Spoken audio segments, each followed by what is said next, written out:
राजा गादी की जो पुत्री माता सत्यवती है, उसका विवाह ऋचिक मुनि के साथ हुआ। और ये ऋचिक मुनि आयुर्वेदाचार्य थे। ध्यान देना, ये शायद ही सुनने को मिला होगा।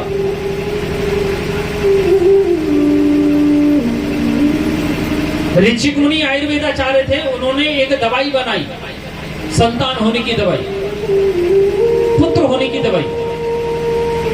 वो दवा एक अपनी पत्नी देवी सत्यवती के लिए और एक अपनी सास के लिए बनाई। सास के लिए जो दवा बनाई, उससे एक क्षत्रिय राजकुमार पैदा होना था और अपने लिए जो दवाई बनाई, उससे एक साधु संत पैदा होना था।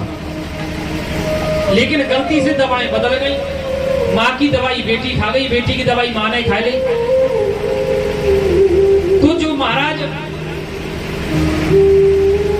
ऋचिक मुनि के घर में जो संतान जन्म हुई, वो आगे चल करके उनके घर में एक पुत्र का जन्म हुआ, जिसका नाम पड़ा, वो पुत्र का नाम पड़ा महाराज जमदग्नि। जमदग्नि संत पुत्र होते हुए क्षत्रिय रहा। जमदग्नि का विवाह माता रेणुका के साथ हुआ।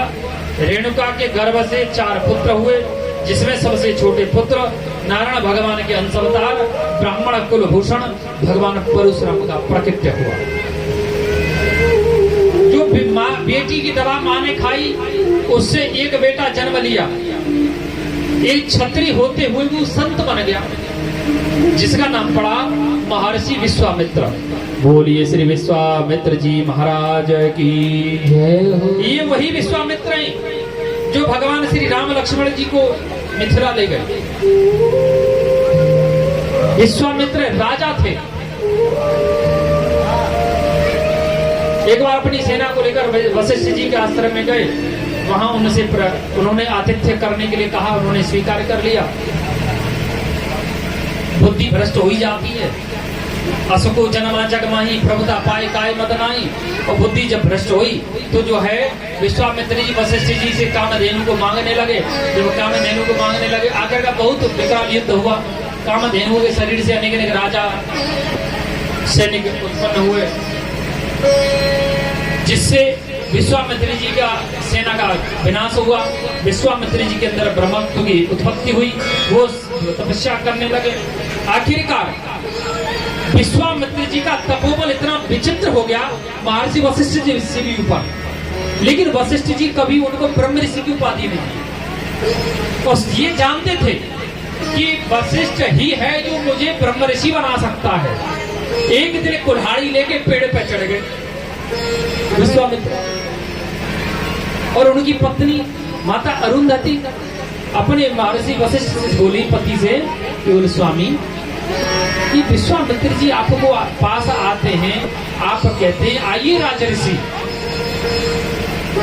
और जबकि आप जानते हैं कि ये ब्रह्म ऋषि है, तो आप इसको ब्रह्म ऋषि की उपाधि क्यों नहीं देते? बोले देवी, विश्वामित्र का जो तप है उसका 10वां भाग मेरे पास नहीं है। मुझसे 100 गुना तप है इनके पास, लेकिन इनके अंदर एक अवगुण है। वो अवगुण है क्रोध। जिस दिन ये क्रोध को त्याग देंगे, उस दिन ये ब्रह्म ऋषि हो जाएंगे। इतना सुनते ही श्री वशिष्ठ जी विश्वामित्र जी नीचे कूद के आए और चरण में गिर गए। तब वशिष्ठ जी महाराज गए, हे ब्रह्म ऋषि उठो। आचार्य श्री सुखदेव जी के राजन आगे चल करके इसी वंश में और एक राजा हुए जिनका नाम है नूस। नूस के 6 पुत्र हुए, यति ययाति संयाति आयत विजय रुक्रति। आगे चल करके ययात नामक जो पुत्र हैं उनका विवाह दैत्य गुरु शुक्राचार्य की बेटी देवयानी के साथ हुआ।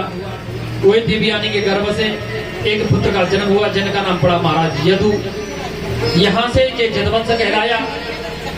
ययाति महाराज के जो सबसे छोटे पुत्र हैं महाराज पुरु, उनका वंश बड़ा अद्भुत है। उनके घर में करुणा के सागर महाराज दुष्यंत का जन्म हुआ और दुष्यंत जी का विवाह माता शकुंतला के साथ हुआ और शकुंतला के गर्भ से एक पुत्र का जन्म हुआ जिनका नाम पड़ा भरत। भरत 3 हुए, एक है शकुंतला नंदन दुष्यंत कुमार श्री भरत, एक है ऋषभ देव पुत्र महाराज जड़ भरत, और एक है केकई नंदन दशरथ पुत्र अयोध्या नरेश महाराज भरत।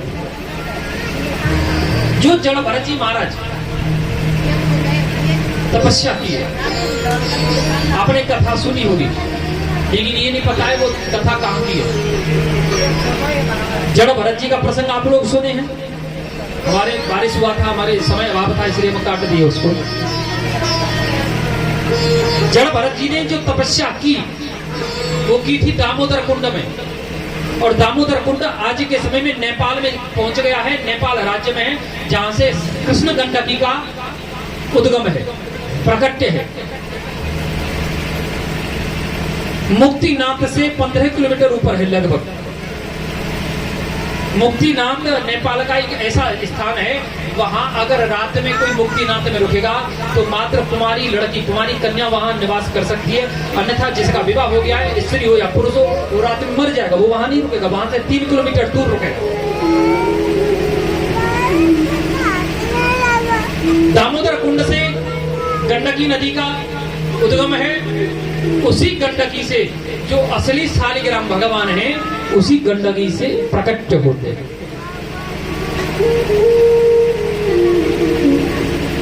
अक्टूबर के महीने में वो रास्ता बंद कर दिया जाता है, मई में रास्ता खुलता है, मई जून जुलाई 3 महीने रास्ता खुलता है, उसके बाद बंद हो जाता है।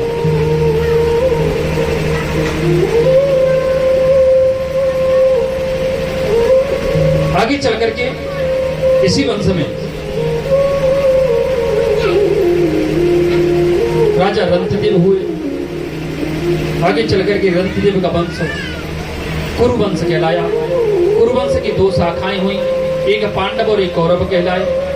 इसी वंश की एक शाखा पांचाल देश चली गई, जो आज के समय में पंजाब कहा जाता है, वहां माता द्रौपदी का प्राकट्य हुआ। इधर ययाति नामक महाराज के जो सबसे बड़े पुत्र हैं महाराज यदु, यदु के कई पीढ़ियों के बाद में एक पुत्र हुए जिसका नाम पड़ा देवमीड़ी। देवमीड़ी नामक राजा को 2 पत्नी हैं, एक पत्नी से 2 पुत्रों का जन्म हुआ जिनका नाम पड़ा अर्जन्य और पर्जन्य। अर्जन्य और पर्जन्य को 9 पुत्र हुए, अर्जन्य को 5 पुत्र हुए, पर्जन्य को 4 पुत्र हुए, जिनको 9 नंद के नाम से जाना जाता है। घनानंद, ध्रुवानंद, उपनंद, अभिनंद, नंद बाबा, सुनंद, कर्मानंद, धर्मानंद और बल्लभानंद, ये 9 नंद कहलाए। दूसरी पत्नी के गर्भ से एक पुत्र का नाम हुआ, जन्म हुआ, जिसका नाम पड़ा महाराज सूरसेन। सूरसेन को एक पत्नी है, वो पत्नी के गर्भ से एक पुत्र का जन्म हुआ जिसका नाम पड़ा महाराज वसुदेव। वसुदेव को 7 विवाह हुए। कहते हैं कि पौरवी रोहिणी भद्रा मधुरा रोचना इला देवकी प्रमुखा आसन अनक दंदवै। ये है पौरवी रोहिणी भद्रा मधुरा रोचना इला, और देवकी सबसे छोटी पत्नी है, उनके गर्भ से 8 पुत्रों का जन्म हुआ। जो माता देवकी के गर्भ से सबसे बड़े पुत्र का जो जन्म हुआ उसका नाम पड़ा कीर्तिमान, दूसरे का नाम सुसेन, तीसरे का नाम भद्रसेन, ऋजु, समदर्जन, भद्र, शेष अवतारी बलराम और स्वयं नारायण भगवान, जिसमें से 6 पुत्र देवकी के भैया कंस के द्वारा मार दिए गए। 7वां गर्भ योग माया के द्वारा नष्ट कर दिया गया। देवकी के गर्भ से खींच के रोहिणी के गर्भ में प्रवेश हुआ, कर्षण किया गया, इसलिए उसका नाम संकर्षण पड़ा। और 8वें गर्भ में स्वयं नारायण भगवान जन्म लिए।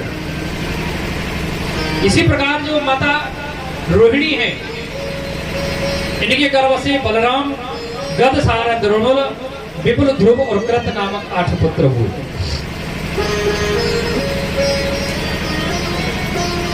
अब यहां एक प्रश्न खड़ा होता है कि माता